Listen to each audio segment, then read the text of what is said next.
안녕하세요. 사랑하는 성도님, 은혜의 주님이 우리와 함께 하십니다. 우리와 함께 하시는 주님을 찬양합니다. 기도합시다. 주님 감사합니다. 오늘도 우리에게 새날을 주셔서 주님의 은혜 안에 복된 삶을 누리게 하여 주시니 감사합니다. 하루하루의 삶이 주님의 선하신 인도하심과 진리의 말씀 따라가는 거룩하고 복된 삶 되게 하여 주시옵소서.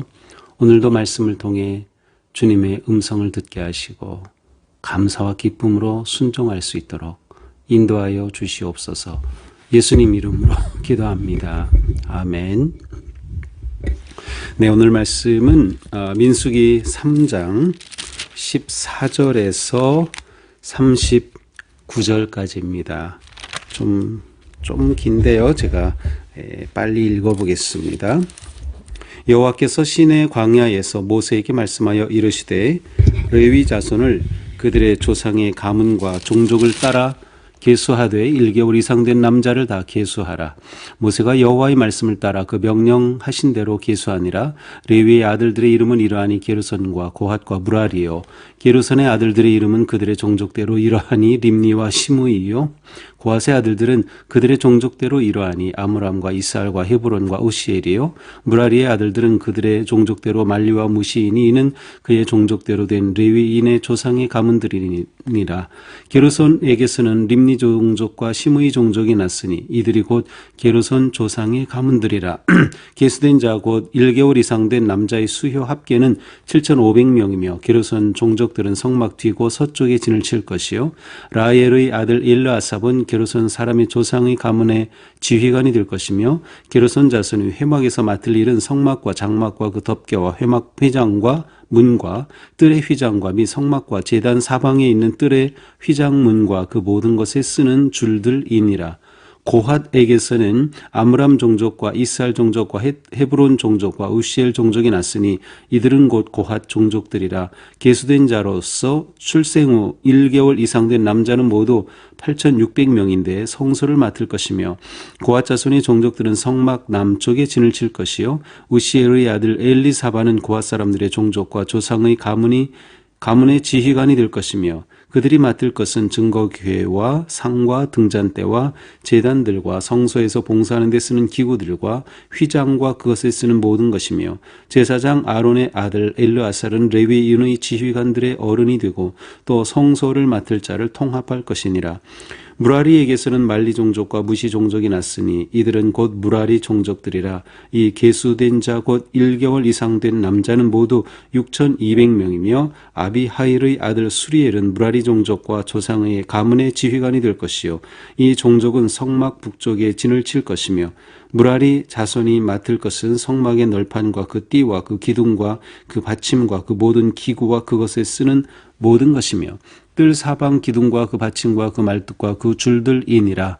성막 앞 곧 동쪽 회막 앞 해돋는 쪽에는 모세와 아론과 아론의 아들들이 진을 치고 이스라엘 자손의 직무를 위하여 성소의 직무를 수행할 것이며 외인이 가까이 하면 죽일지니라. 모세와 아론이 여호와의 명령을 따라 레위인을 각 종족대로 계수한 즉 1개월 이상 된 남자는 모두 22,000명이었더라. 아멘. 자, 어제 본문에서는 이제 그 아론의 아들들이 이제 설명이 되고 또 제사장을 돕는 레위인의 이제 일반적인 그러한 일이 무엇인가를 얘기해 줬습니다. 이제 오늘 본문에서는 구체적으로 레위 지파 내에 있는 종족대로 그 인구 수를 계수하고 또 구체적으로 이 레위인들이 성막과 관련하여 무슨 일을 하는지를 이제 구체적으로 명시하고 있습니다. 자, 오늘 말씀 여호와께서 시내 광야에서 모세에게 이르신 말씀이죠. 뭐라고 하셔요? 레위 자손을 조상의 가문 종족을 따라 계수하라. 그래서 앞에서는 이제 이스라엘의 모든 백성들을 지파대로 계수하였다면 이제 이번에는 레위인을 계수하는 것이죠. 그런데 레위인은 1개월 이상 된 남자를 계수합니다. 일반 그 지파는 20세 이상 된 남자였어요. 왜냐하면 전쟁에 나갈 사람들이었죠. 그러나 레위인은 전쟁에 나가지 않고 성막을 돌보며 이스라엘의 영적 중심인 성막을 돌보는 일을 해야 했어요. 그리고 1개월 이상이라는 것은 레위인은 나면서부터 온전히 하나님의 것이라고 하는 그러한 의미가 담겨 있죠. 이렇게 레위인이 하나님 앞에 이렇게 택함을 받게 된 것은 출애굽기 32장에 보면 이제 금송아지 사건이 나옵니다. 근데 금송아지 사건으로 인해서 이스라엘 백성들이 그들을 출애굽의 그 은혜를 베풀으신 하나님을 잊어버리고 우상을 섬기는 그러한 때 하나님의 심판이 임하지요. 그때 하나님께서 나서서 이 부끄러운 죄를 심판할 자가 누구냐라고 말하죠. 이때 이 우상 숭배자들에 대해 레위 이 지파 사람들이 나서서 그들을 3,000명을 처단하는 사건이 있었어요. 이렇게 하나님 앞에 헌신된 것이죠. 그래서 그들을 하나님께서는 이렇게 특별히 택하여 세우셨다라고 되어 있어요. 자, 이렇게 이제 하나님의 말씀에 따라서 모세가 레위 지파들을 계수합니다. 자, 레위에게는 아들 셋이 있었습니다. 게르손, 고핫, 무라리라고 하는 아들들입니다. 물론 그 순서대로입니다. 게르손이 맏아들, 고핫 둘째, 무라리가 셋째입니다. 자, 먼저 그러면 게르손의 아들들, 이 게르손의 지파들은 어떤 일을 하고 어디에 위치하는가? 게르손의 아들들은 이름대로 쭉 나오죠. 그 다음에 고핫의 아들들, 무라리의 아들들이 잠깐 나오니 21절에 보니까 게르손에게서는 이러이러한 종종이 났다. 이들을 계수하니까 모두 몇 명입니까? 7,500명이 되었습니다. 7,500명이 게르손 지파입니다. 자손입니다. 자, 이 게르손의 종족들은 이 성막의 어디에 진을 치나 서쪽에 진을 치는 겁니다. 자, 성막의 앞은 동쪽이죠. 그것은 이제 맨 마지막에 나오는데 모세와 아론의 그 제사장들이 그 맨 앞쪽이에요. 그 맨 뒤쪽은 바로 서쪽이죠. 이쪽에 바로 이 게르손 종족이 그곳에 진을 치게 됩니다. 자, 진을 친다는 것은 자, 이스라엘 전체는 회막을 중심으로 동서남북으로 진을 쳤죠. 세 지파씩. 네. 그리고 이 레위 지파는 성막 바로 옆에 진을 치는 겁니다. 그래서 성막 서쪽 뒤쪽에는 게르손 자손이 7,500명 진을 치죠. 이들이 할 일은 무엇입니까? 25절에 보니까 성막과 장막과 덮개와 회막 휘장문과 뜰의 휘장, 성막과 제단 사방에 있는 뜰의 휘장문, 그 모든 것들에 쓰이는 줄을 관리하는 것이에요. 그러니까 쉽게 말하면 회막의 그 전체 그 천막과 그 모든 것들을 덮는 그러한 휘장들을 관리하는 것이죠. 이건 굉장히 무겁습니다. 그러니까 이스라엘 백성들이 지금 광야에서 계속 이동하고 또 멈추고 해야 할 텐데 그때마다 이 모든 것들을 다 철거하고 다시 설치하고 하는 일들을 하는 겁니다. 이 천막은 굉장히 무거웠죠. 그래서 가장 바깥쪽에는 그 염소의 가죽과 해달의 가죽으로 만들었고 또 그 안에 네 겹으로 되어 있는 이러한 그 구조이기 때문에 굉장히 무거운 것이 가장 덩치가 큰 것들이에요. 이런 것들을 관리하고 옮기는 또 설치하는 일을 이 게르손 자손들이 하게 됩니다. 자, 이 게르손 자손들은 나중에 이제 역대기가 가서 보면 그곳에서는 이제 성전이 세워지게 되고 그렇게 될 때 그곳에서 이제 찬양 사역을 감당하는 그러한 특별한 일을 나중에 맡아요. 그래서 아삽 그 자손들 또 솔로몬 시대는 헤만이라고 하는 그러한 지휘자의 찬양대장이 있었는데 바로 이 모두 이 게르손의 후손들입니다. 자, 둘째 아들이 고핫이죠. 27절부터 이제 고핫에 관해 나오는데 이들의 숫자를 다 계수하니까 8,600명이 되었습니다.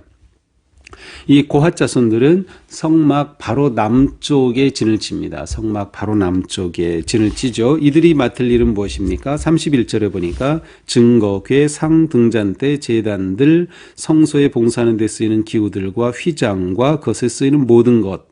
자, 그러니까 지성소 안에 증거, 궤가 있죠. 법궤가 있어요. 이 법궤를 중심으로 해서 이 법궤와 상과 성소 안에 있는 등잔대, 이러한 그 성소 안에 있는 것들, 제사하고 분향하고 하는데 필요한 이 모든 기구들을 관리하는 것이 바로 이 고핫 자손임을 알 수 있어요. 이들이 이 모든 것들을 관리하죠.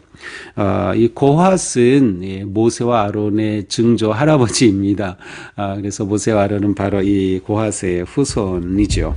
자, 셋째 아들이 무라리죠. 무라리의 인구를 계수하니까 6,200명이 되었어요. 6,200명. 이들은 무슨 일을 합니까? 36절에 보니까 성막의 널판, 그 띠, 기둥, 받침, 모든 기구와 그것을 쓰는 모든 것이다.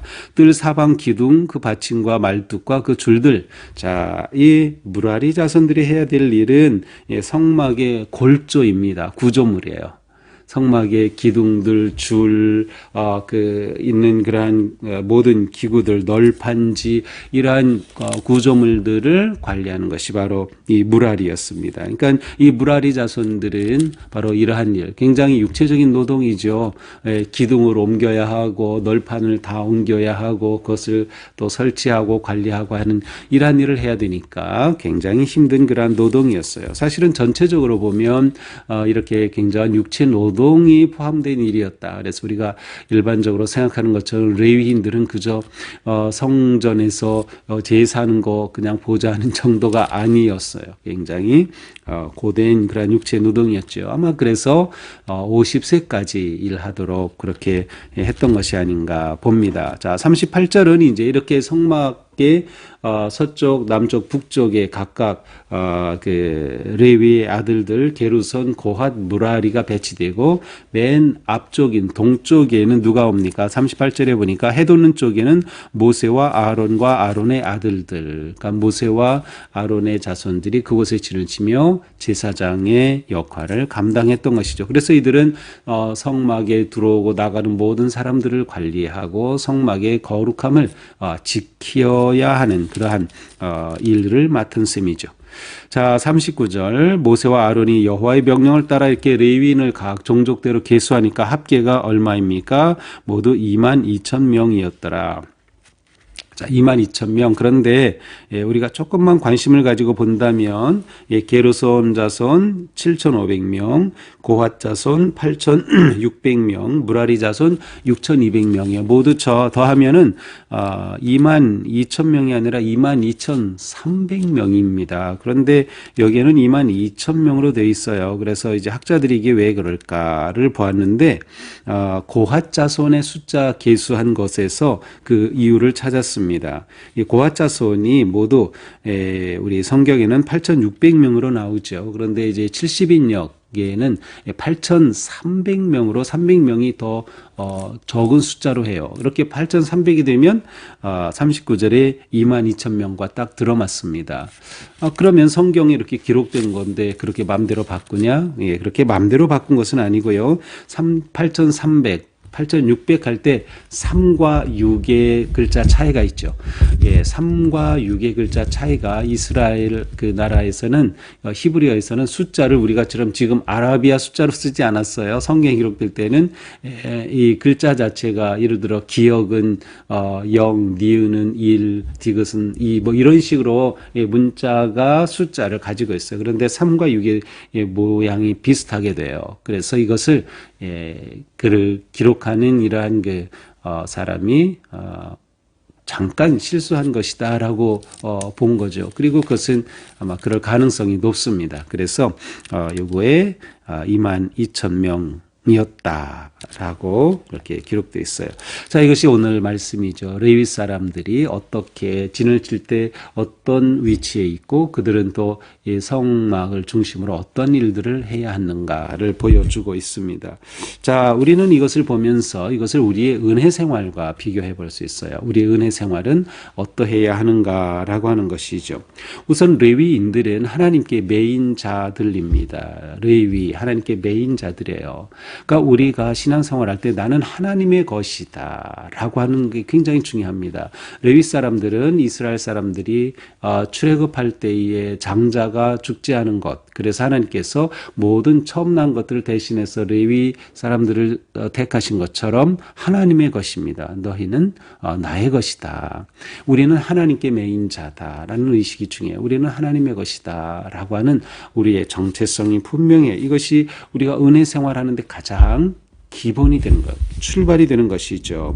자, 또한 우리의 은혜 생활은 굉장히 구체적이고 조직적이라는 걸 알 수 있어요. 하나님께서는 레위인들이 그냥 성막을 관리해라, 맡아라, 제사를 돌봐라 이것이 아니라 구체적으로 하나씩 하나씩 지적해 주시고 그리고 인구까지 정확하게 계산하게 하시면서 굉장히 조직적으로 진행하고 있음을 알 수 있어요. 그래서 우리는 교회에서 은혜 생활 또 신앙 생활 하면서 교회 안의 모든 사역들이 굉장히 조직적으로 잘 정비되고 조직이 되고 또 그렇게 실행되는 게 굉장히 중요하다는 것을 알 수 있어요. 그냥 은혜롭다, 은혜롭게 해야지라고 그냥 넘어가는 것이 아니라 이러한 것은 우리가 어떤 관계 속에서 문제가 있을 때 은혜롭게 넘어가는 것은 중요하지만 실제로 교회 모든 사역들은 우리의 신앙생활은 굉장히 구체적이며 조직적이다라는 것이죠. 또한 이 레위의 세 아들들의 자손들은 그들이 맡은 일이 각각 달랐습니다. 이 전체적으로 본다면 고핫 자손들은 지성소에는 성물을 주로 관리하고 그러니까 전체적으로 볼 때는 덩치가 크지가 않아요. 그 안에 기물들을 관리하고 하니까 반면에 이 무라리 자손들은 구조물을 옮겨야 하고 하는 굉장히 노동이 더 들어가는 것이에요. 그런데 이것에 대해서 저 사람은 저걸 하고 나는 이걸 하는데 그렇게 비교하지 않아요. 이것은 신앙생활할 때 굉장히 나에게 마이너스가 되는 거예요. 나에게서 기쁨을 빼앗아가 저 사람은 저 일을 하고 나는 이거를 해. 나는 더 힘든 일을 하는데 나는 더 어려운 일을 하는데 이것은 잘못된 생각이에요. 하나님의 일은 나에게 맡겨주신 것에 감사함으로 기쁨으로 은혜로 섬기는 것이에요. 그래서 우리가 함께 협력하여 선을 이루어가는 것이죠. 자, 또한 우리는 하나님의 임재 안에 살아간다. 우리가 매일매일 살아가는 삶은 하나님의 임재 속에 살아가는 거죠. 성막의 핵심은 뭐예요? 하나님이 그곳에 오시고 만나주시는 거죠. 하나님과의 관계가 이 성막을 통해 유지되는 거예요. 그것은 모든 이스라엘의 영적 중심이 되는 거죠. 우리는 언제나 하나님과의 깊은 임재 속에서 살아간다. 그래서 이것이 우리가 은혜 생활하는 신앙생활하는데 아주 중요한 일입니다. 우리는 이러한 삶이 곧 예배의 삶이라는 것을 잊으면 안 돼요. 전체적으로 레위인의 일은 제사를 위한 것, 성막, 성소를 위한 것이에요. 그러나 그 구체적인 내용은 정말 노동이 들어가야 했고 땀을 흘려야 했던 것을 알 수 있어요. 우리의 신앙생활은 전부가 다 예배의 삶이다. 우리가 무엇을 하든 그것이 다 하나님의 은혜 안에서 하나님께 영광을 돌리며 내가 하나님의 자녀임을 감사하며 살아가는 그러한 예배의 삶인 것을 생각해야 돼요. 오늘 우리 말씀을 보면서 내가 하나님의 은혜 안에서 어떻게 살아가야 할까 하는 것을 기억하고 또 내가 맡은 일이 얼마나 소중한가를 생각하고 나는 하나님 안에서 이러한 은혜 생활을 행복하게 살아야 되겠다 하는 그러한 새로운 결심으로 그리고 오늘 살아가는 우리 삶의 자리가 곧 예배의 자리가 되는 거룩함과 성결함을 지켜가는 그러한 하루가 되기를 축복합니다. 기도합시다. 주님 감사합니다. 오늘도 주신 은혜 말씀 붙잡고 저희들의 삶이 어떤 곳에서 무엇을 하든지 하나님의 자녀된 삶, 또 모든 것이 예배가 되는 삶, 또 하나님의 은혜를 감사하며 내게 주신 모든 것, 내 가정, 내 직장, 내 기업, 또 내가 교회에서 하는 그 사역 모든 것 하나님께서 주신 것임을 감사하며 오직 사랑의 마음으로 충성할 수 있도록 인도하여 주시옵소서. 예수님 이름으로 기도합니다. 아멘. 네, 오늘 하루의 삶 또한 주님의 은혜 안에서 거룩하고 복된 삶 되기를 축복합니다. 사랑합니다.